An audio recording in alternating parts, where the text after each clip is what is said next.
उपचार सुरू आहे त्या जखमी आंदोलकांची जे.पी. नड्डा यांनी भेट घेतलेली आहे आणि या आंदोलकाशी ते संवाद साधतायत। नेमकं काय घडलं होतं त्यावेळी हे सर्व ते जाणून घेत आहेत। दिल्लीतल्या आंदोलनाचा आज दुसरा दिवस आहे। काल आंदोलनाच्या पहिल्या दिवशी, मोर्चाच्या पहिल्या दिवशी या ठिकाणी काही आंदोलकांवर लाठीचार्ज झाली होती आणि मोठ्या संख्येने आंदोलक जखमी झाले होते।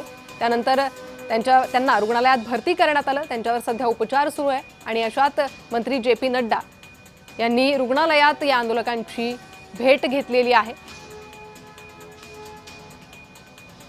एका जखमी आंदोलकाशी ते संवाद साधत आहेत, त्यांच्याशी चर्चा करताना दिसतात, तब्येतीची विचारपूस करतात। गांधी अभी राहुल गांधी विरोध में है, तो ये प्रधानमंत्री जी की जो लोकप्रियता है पूरे देश में, आज आप देखोगे कि कितने चुनाव हो गए। अभी 6 राज्य के चुनाव हो गए, उसके अंदर रिजल्ट क्या आया, कांग्रेस की परिस्थिति क्या हो गई।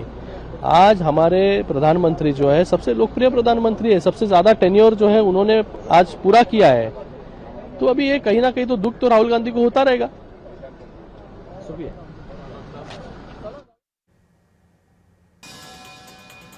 खासदार श्रीकांत शिंदे यांची प्रतिक्रिया आपण ऐकली। तर दुसरीकडे मंत्री जे.पी. नड्डा यांच्याकडून आंदोलकांची विचारपूस सुरू आहे। सरकारकडून जे.पी. नड्डा एकमेव या सर्व आंदोलनाच्या संपर्कात आहे, आंदोलकांच्या संपर्कात आहे। याआधी त्यांनी सीजेपीच्या प्रवक्त्यांची भेट घेतली होती, त्यांच्याशी चर्चा केली होती।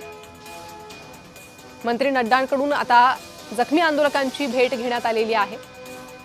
त्यामुळे त्यांच्याकडून काही आश्वासन मिळतं का, कारवाईचं आश्वासन त्यांच्याकडून मिळतं का, याकडे लक्ष लागलेलं आहे। दुसरीकडे एनडीएची बैठक झाली, त्या बैठकीत पंतप्रधानांनी नीट पेपरफुटी प्रकरणी कारवाईची ग्वाही दिल्याचंही बोललं जातंय।